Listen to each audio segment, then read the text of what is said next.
everyone, I'm Stephanie Chen with your Cisco News headlines. We're bringing you all things security from Black Hat USA. This event focuses on the latest security and research trends, and of course, Cisco has a large presence as security is a top priority in everything that the company does. Our team is here to bring you the latest from the event, so let's kick it off with Eric Chu. Thanks, Stephanie. One of the biggest topics centers around secure remote work. COVID-19 has forced IT organizations to completely rethink security strategies. Dark Reading held a panel on the subject, where Cisco's Wendy Nathard weighed in. A lot of organizations thought that this was going to be temporary, and they just kind of threw something in and said, well, it's just for a couple of months, and it might not be as secure as it could have been. And now people are having to think about, well, we may be in this for the long term. How can we rebuild this infrastructure to be more resilient, to last longer? But the good news is that we have a model for this, whether people realize it or not, and it's called Zero Trust. And a lot of people are already doing this because they have less control over the endpoints that their people are using. They're wider distributed. There's less going on in the data center and more in the cloud. And all of these things are coming together, and people are adapting. Nathard also said Cisco Talos has seen security threats increase in enterprise in the last few months. And to combat this, companies need to be flexible and re-examine their policies. Stephanie?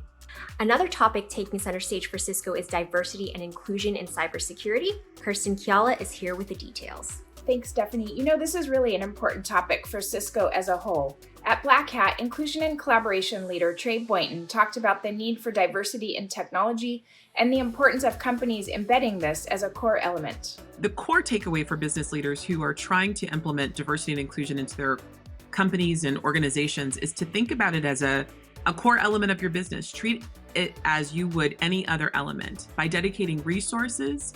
And when I talk about resources, I don't just mean financial. I mean people resources. I mean time, airspace, messaging. Every element of your diversity and inclusion strategy should be an embodiment in the company and should be ubiquitous with every other cultural messaging that you do.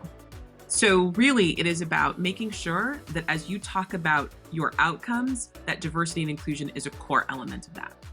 You can learn more about the importance of inclusion and diversity in tech from Trey by visiting newsroom.cisco.com. Stephanie, back to you.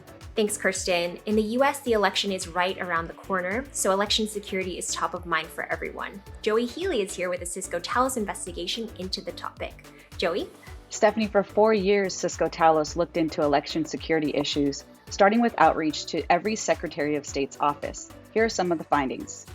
Talos found in 2016 there were many issues stopping effective cooperation between the federal government and state election officials. In the last 4 years, Talos reports notable improvements in that area. Talos also found election systems were different in each state, and in some states, they were different in each county, making it very fragmented. One of the recommendations springing out of this research is that states should be open about their security investments, timelines, and policies when it comes to elections. Stephanie?